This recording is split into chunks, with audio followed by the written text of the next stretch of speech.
नमस्कार, आप देख रहे हैं न्यूज़ नेशन का डिजिटल प्लेटफॉर्म और मैं हूं आपके साथ सचिन दुबे। बात एक बार फिर से करेंगे बिहार की, क्योंकि बिहार की सियासत इस वक्त लगातार सुर्खियों में है और बिहार की राजनीति, बिहार की सियासत जिन किरदारों के इर्द-गिर्द घूम रही है, उन तमाम किरदारों को इस वक्त न सिर्फ बिहार, न सिर्फ यूपी, न सिर्फ राजस्थान, न सिर्फ महाराष्ट्र, जबकि पूरा देश जानता है कि आखिर वो किरदार कौन है, जिसकी वजह से बिहार की राजनीति हमेशा से सुर्खियों में रहती है। इस बार हमने देखा किस तरीके से बिहार में लगातार क्राइम रेट जो है वो बढ़ता हुआ दिख रहा है और पिछले कुछ दिनों में कई ऐसी घटनाएं हो चुकी हैं, जिसकी वजह से वहां की सरकार को कटघरे में खड़ा किया जा रहा है।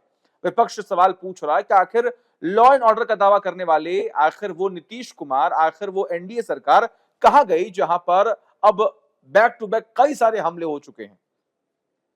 हमने एक आंकड़ा आपको बताया था कि लगभग 13 दिनों के अंदर 24 से अधिक हत्याएं जो है वहां पर हुई हैं, फायरिंग हुई है और खास तौर पर बिहार की राजधानी पटना में तो ऐसे कांड हो रहे हैं जिसको लेकर कई सारे सवाल खड़े हो रहे हैं। आज ही वहां पर पारस अस्पताल में, जो कि एक बहुत बड़ा अस्पताल माना जाता है, वहां पर काफी अच्छे अच्छे जो बड़े कद के लोग हैं वहां पर अपना इलाज करवाते हैं, क्योंकि उनकी फैसिलिटीज, उनका इंफ्रास्ट्रक्चर काफी अच्छा है। वहां पर कई बदमाश जो हैं वो दाखिल होते हैं, उनके हाथों में पिस्तौल होती है और वो एक रूम के अंदर घुसते हैं और फायरिंग कर वहां से भागने में सफल हो जाते हैं। हालांकि सब कैमरे में कैद तो हो जाते हैं, लेकिन अब तक किसी की पहचान नहीं हुई है।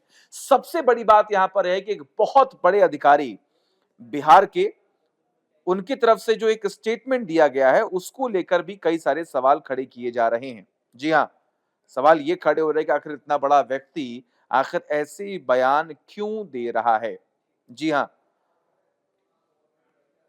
और इन सब से इधर अब ये भी देखा जा रहा है कि विपक्ष जो है, क्या उसके पास जो मुद्दों की कमी थी, जो अब तक इस बात का ज़िक्र एनडीए के तमाम जो बड़े चेहरे हैं, जो दल हैं, वो कह रहे थे, क्या अब उन्हें वो मुद्दा मिल रहा है? जी हाँ, आईपीएस कुंदन कृष्णा ने इस बात का जिक्र किया है कि अप्रैल, मई, जून, जुलाई के महीने में किसानों के पास काम नहीं होता, इसीलिए वहां पर घटनाएं बढ़ जाती हैं। अब इस बयान को आप किस तरीके से देखते हैं?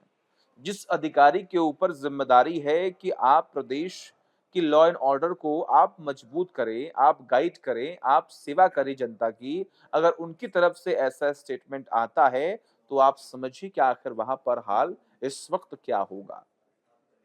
खैर, ये तो क्राइम की बात हमने कर ली, वहीं दूसरी तरफ हम ये देख पा रहे हैं कि ललन सिंह, जिन्होंने अभी कुछ दिनों पहले एक सार्वजनिक पार्टी दी और उस पार्टी में नॉन-वेज भी शामिल था। हालाँकि उनकी तरफ से इस बात का ज़िक्र किया गया कि जो लोग वेज हैं, उनके लिए वेज वाली सुविधाएँ हैं, जिन्हें नॉन-वेज खाना है, उपलब्ध सामान उसके लिए भी है। लेकिन इसको लेकर अब विपक्ष कह रहा है कि ये सिर्फ़ और सिर्फ़ वोट बैंक के लिए एनडीए हमेशा से करती आई है। क्योंकि आपको याद होगा कि लोकसभा चुनावों में जब तेजस्वी यादव लगातार बिहार दौरे पर थे, वो लगातार लोगों से मुलाकात कर रहे थे, तो उनके साथ मुकेश सहनी भी थे और उन्होंने मछली खाई थी, जिसको लेकर लगातार उन्हें ट्रोल किया गया था और कई सारे सवाल भी पूछे गए थे। अब वही सेम पैटर्न जो है, वही सेम सवाल जो है, इस बार विपक्ष पूछ रहा है ललन सिंह से कि आखिर सावन के महीने में आखिर क्यों नॉन-वेज सबको परोसा गया?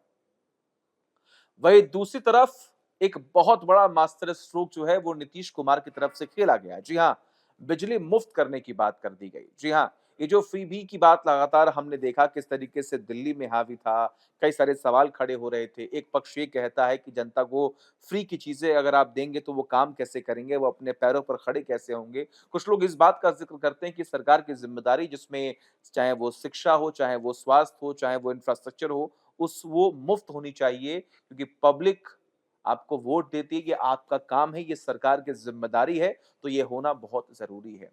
लेकिन क्या इसका फ़ायदा आने वाले वक़्त में एनडीए को मिलेगा? नीतीश कुमार, जिनकी राजनीति को लेकर कई सारे सवाल खड़े हो रहे थे कि अब उनकी राजनीति जो है वो हाशिए पे चल जाएगी, पार्टी खत्म हो जाएगी, उनको जो है पार्टी से निकाल दिया जाएगा, पार्टी की कमान किसी और के हाथों में आएगी, मुख्यमंत्री कोई और होगा। इस बार क्या बीजेपी का मुख्यमंत्री होने वाला है? क्या बीजेपी जानबूझकर नीतीश कुमार को हाशिए पे लाने की पूरी कोशिश कर रही है? कुछ ऐसे स्टेटमेंट दिए गए थे, जब पीएम नरेंद्र मोदी मंच पर थे, तो उन्होंने ललन सिंह के पीठ पर जाकर हाथ रखा, तो उसके भी अलग मायने जो है वो निकाले गए। चिराग पासवान से मुलाकात नहीं हुई, बातचीत नहीं हुई, तो उसके अलग मायने जो हैं वो बिहार में निकाले गए। लेकिन इन सब से सबसे बड़ी बात यहाँ पर ये कि आने वाले वक़्त में चुनाव है और हर एक राजनीतिक पार्टी पूरी कोशिश कर रही है कि अपना दबदबा, अपना पैठ बनाकर रखे कि जनता के बीच में अगर वो जाए, तो उन्हें वोट मिले, मैंडेट उन्हें मिले।